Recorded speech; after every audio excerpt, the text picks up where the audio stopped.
Hello, everybody, and welcome back to Slowly Roll. I'm Alex. I'm Cody. And we're going to be talking about a brand new concept we're going to be bringing to the channel.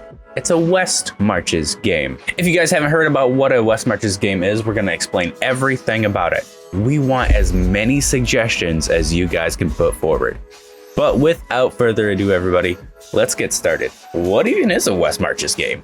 A West Marches game is conceptually an open world campaign where players will explore a vast, uncharted world. A lot of the draw of a West Marches game is the fact that it is typically player-driven, so players decide where to go and what to do, and a lot of times once they have their group together of a kind of game they'd like to run, then they'll come to the GM about it, and the GM runs the game. Typically, these player groups can be multiple different groups, so it isn't just the players that you're used to playing with at your table or online or whatever.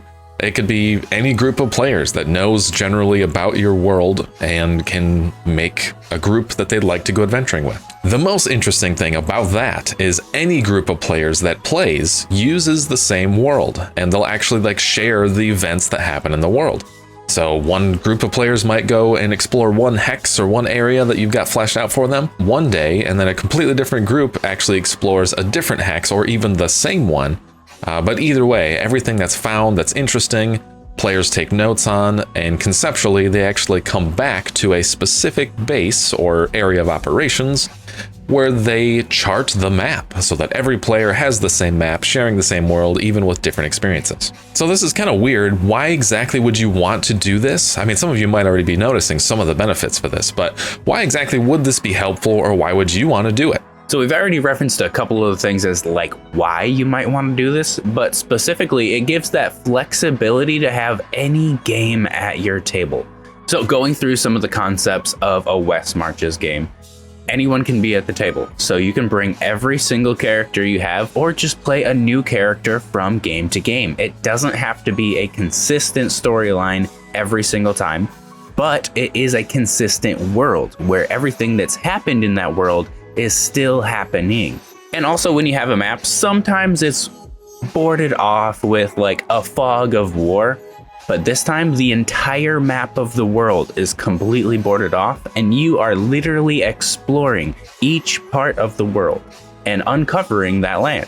When coming back to the central hub that everyone is here for, which could be something like an adventurer's guild or a giant sea turtle that has a city on its back. But when you do return to those central hubs, all of the different history and lore that you guys have accumulated is stored there. So there could be different ways for you to build off of really interesting things. Maybe a couple of the characters that you even play know each other and would share the same room. Maybe you play Orin, Borin, and Doran, and they're triplets. But once we get all the whys out of the way, how are you gonna do this? I've already mentioned the Adventurers Guild, but there's so many good opportunities sitting right at your doorstep. How do you achieve this legendary West Marches game?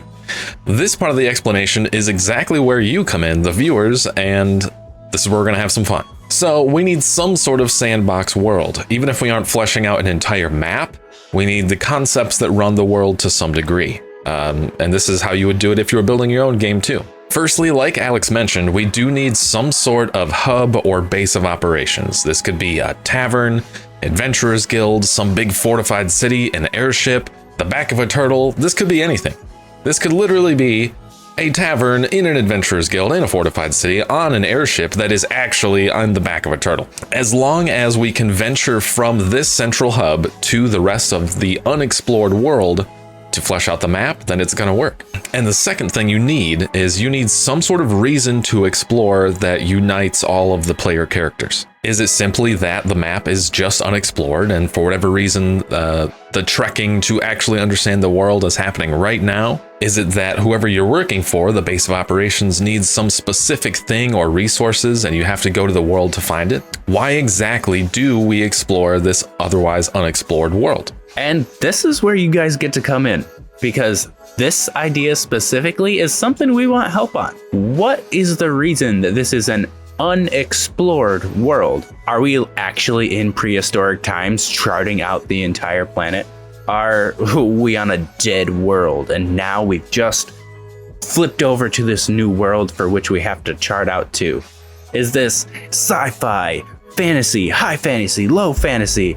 Are we, all bird people? What is it? Yeah, so in the comments, please do, any ideas you have, like, feel free to leave those down there. This is a very intentionally the most interesting way we could think of involving the very viewers of the world that's going to be played. I feel like that'd just be awesome. So I'll pin a comment even that is like the 3 things that would be like, this is the things we really need answers for.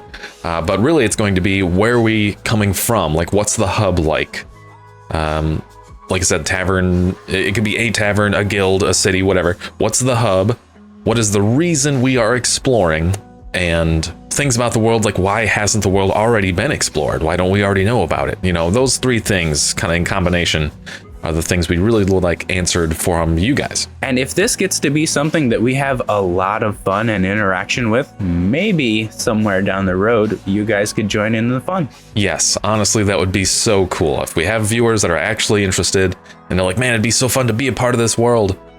That could happen. Like, we could possibly even get you guys, we could possibly even get you guys involved in this directly.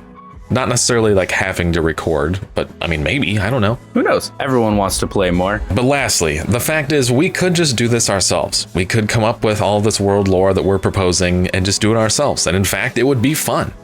But it would be so much more fun and so much more cool if we could just have your guys' input instead. And again, make the world that will be viewed by the viewers. That would just be the coolest thing ever. So we really hope this will be a nice middle ground between like the feel of one-shots and a campaign, leaning more towards a campaign, really. But most importantly, the coolest way we could think of to directly involve you guys. I totally agree. What do you guys think? Leave it down below. And I've been Alex. And Cody here. And we'll see you all later. See ya.